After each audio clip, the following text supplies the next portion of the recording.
So guys, if you're never been here to the channel, this is just going to be kind of a rough cut, kind of a primer.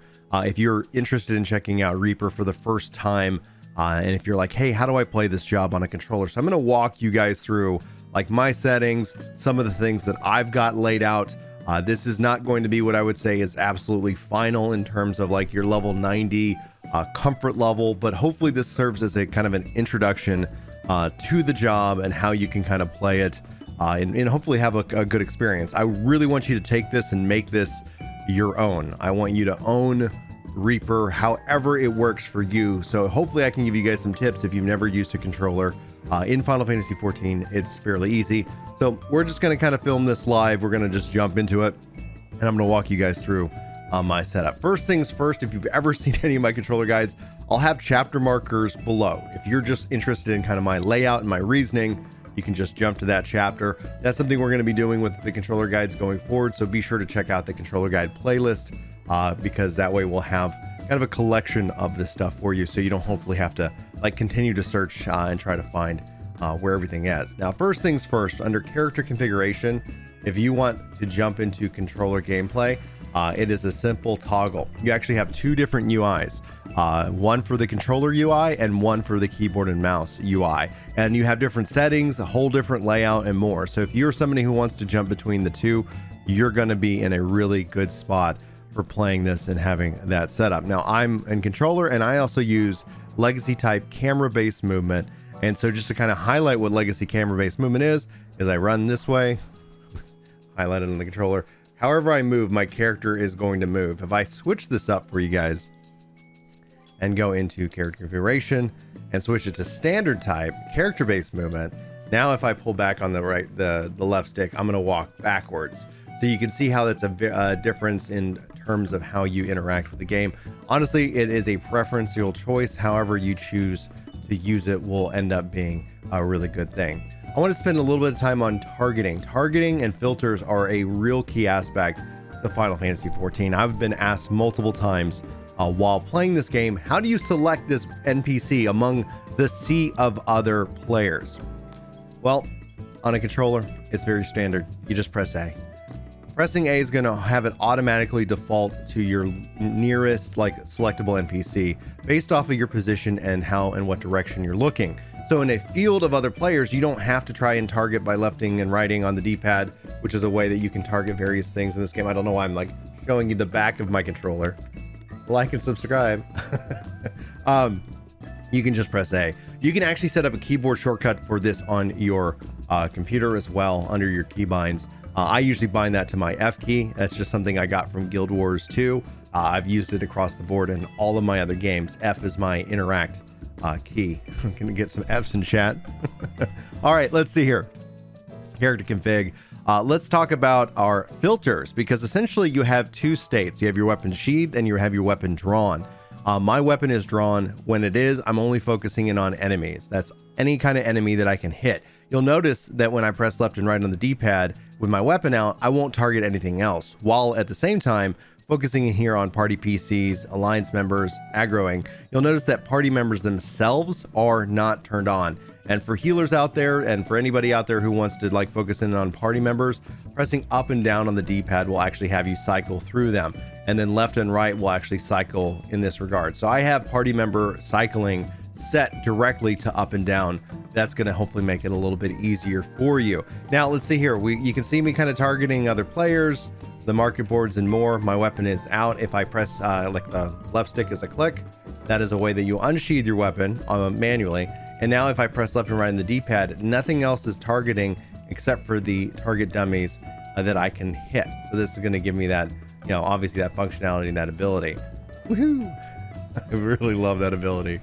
Gives me that insta cast. So, all right, I'm going to reset the target dummy before we kind of get into the skill layout for you guys here just in a minute. But the other thing I want to highlight under character configuration and under hotbar settings, we're going to go into our cross hotbar settings because I'm using hold mode. I'm also using always display the WHXB. This is important because that's the double tap of these abilities right here. So if I want to use Bloodbath, I can just fire that off and I'm going to have it return to my standard cross hotbar after input. But the real meat and potatoes here comes from the form of enable expanded controls with left trigger and right trigger, and also enable W cross hotbar with simultaneous left trigger and right trigger tap. If you are struggling with the left trigger, right trigger tap, adjust your WHXB input timer, as you can see here on the screen. But here we have hotbar 3 and 2 left. So my expanded is 2 left and 2 right, and this is a change over. So this is specific to the job.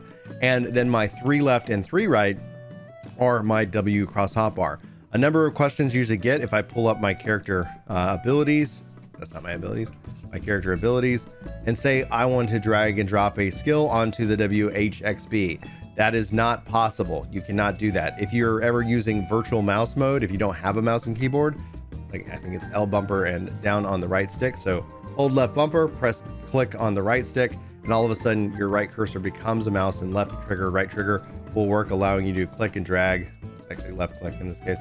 I can click and drag using the controller, left click to release, etc. So you have that functionality built into your controller itself. To get out of it, hold left bumper, click. So how do you get skills on the WHXB? You have to actually interact with the linked hotbar. So if I go over here to number 3, you can see these skills here. If I wanted to put slice on here, I can do so, and you see how it's reflected. You cannot drag and drop directly from here. You can interact with those because it's a shortcut, but the interaction is going to come from what cross hotbar it is linked to under character configuration. This can be defined by any of your cross hotbars. As a controller player, you actually have 8. If you hold down right bumper, you can press A, B, X, Y to switch between them, up, down, left, and right to switch between them. You have a concept of sharing, and sharing is caring. It saves you time, but a shared hotbar is a hotbar that's going to be for all your classes and jobs. Like if you have your mounts, your minions, and more like that. You can see here on my hotbar 7, I have sharing with like kind of mount roulette and regalia. But there's something I do specifically that's a little bit different now, is that I use actually my right click of the stick as a macro in this case. So if I go to user macros, you can see here I've written a macro called movement. It's M arrow off, then it's flying mount roulette, or it's sprint. And then essentially the macro icon is flying mount roulette. What this actually function as is if I click on it here, click off that window, it's going to summon a mount, in this case a mount roulette. So I can wherever I'm at in the world, I don't have to have a dedicated button. I have a button that actually does both. If I'm in a place that will not let me do a mount, it will actually have me sprint automatically. If I want to sprint without firing off the mount, I can just jump and boom, and now click, and now I'm sprinting. So that essentially has saved me 2 spots on my hotbar to condense into one function, which for me, kind of if you guys have followed my controller guides, I've actually been working on this prior to Endwalker. I have set my custom left trigger, right trigger, and right trigger, left trigger to hotbar 2 left and right to kind of aid in how I've got certain things laid out with a level of comfort to them. So you can see here I've got certain skills listed here, and then if I was over here, I have a certain set of skills. I feel like why am I drawing a blank on the movie? I have a certain set of skills here. Anyway, great movie, can't think of it. Maybe chat will let me know, and then we'll call back to it later. So that is some core setup features. Again, we'll be doing some more deep dives into Reaper and into the other jobs. I will have hopefully a summoner guide for you guys here soon, so be sure to subscribe and also check out the playlists as they get ready to roll out.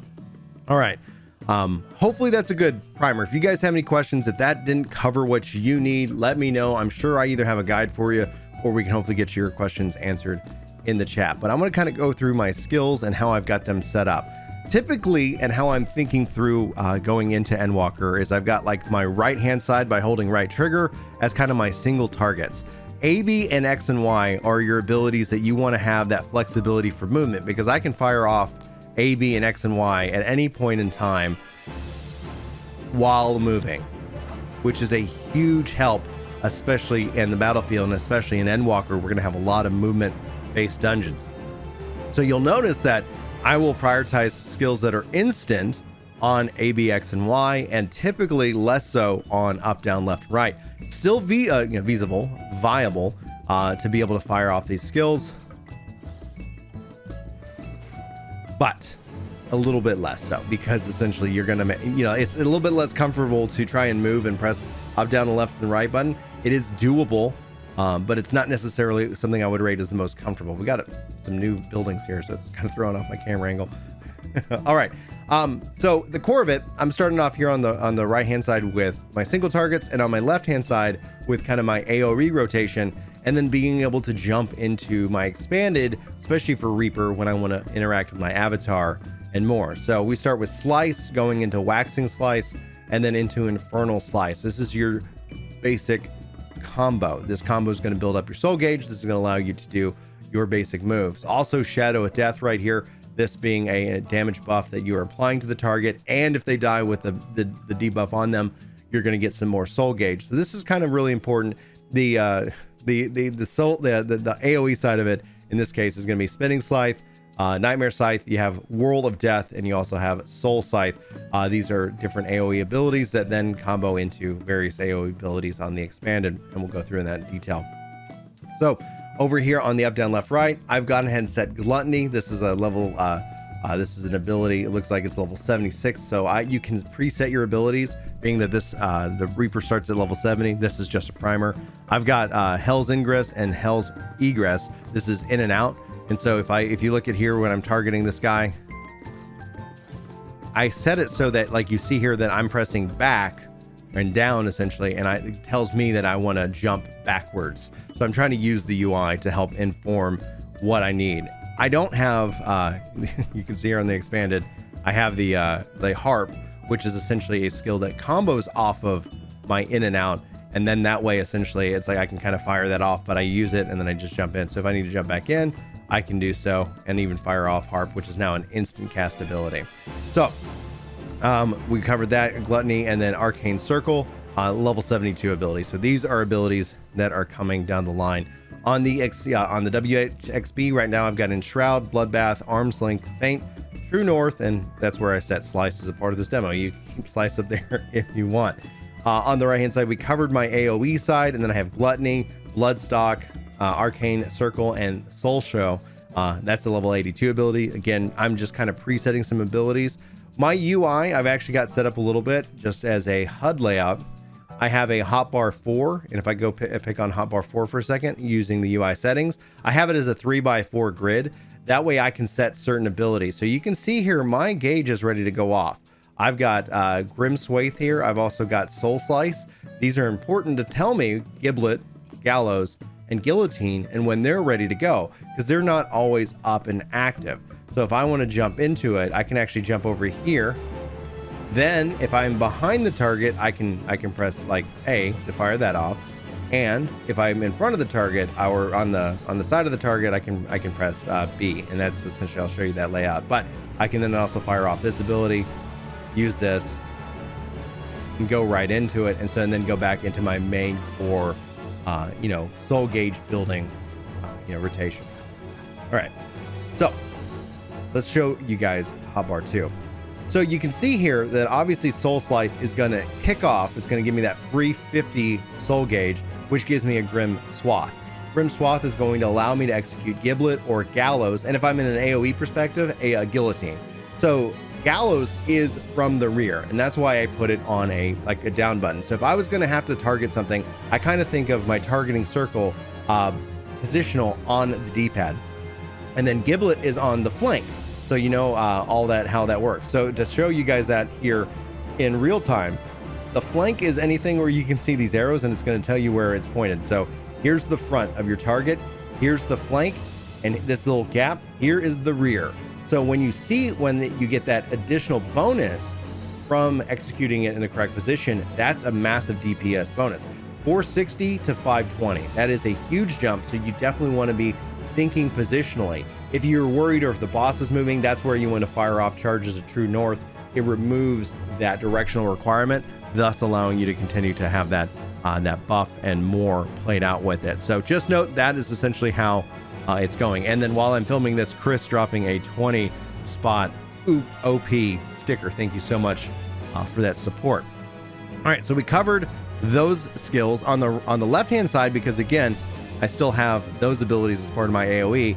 I've still got Soul Slice, Grim Swathe, Leg Sweep, and Guillotine. Guillotine being the AoE version, essentially, of these soul abilities. I've also put Plentiful Harvest and Cumario on here as well. And you can see those listed out as well, along with whenever Harp is charged. The idea is that I'm letting the UI inform me. Somebody said it's kind of my own weak aura system. I'm not a WoW player, but you take that if you are a WoW player for what it is.